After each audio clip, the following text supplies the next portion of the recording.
یو انجینیر ویلی دی وی دا دی ما ته څوک ثابته کی چې امیر معاویه رضی الله تعالی عنہ کاتب وحی و لیکن هغه به انجینیر وي عالم به نه دا د قرآن و د حدیث نه خبره ده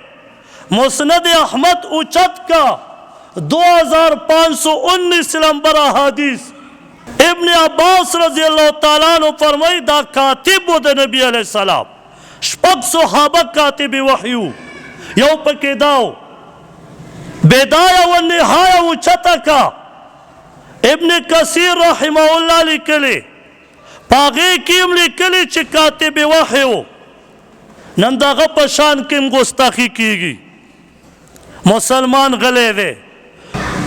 او ټول دنیا بزرگان علما شیخان مفتیان را غونډ کا دا د امیر معاویه رضی الله تعالی عنہ نوک مبارک تا دا ټول دنیا علما او مفتیان نشي رسیدلی دا سلویه مرتبه ده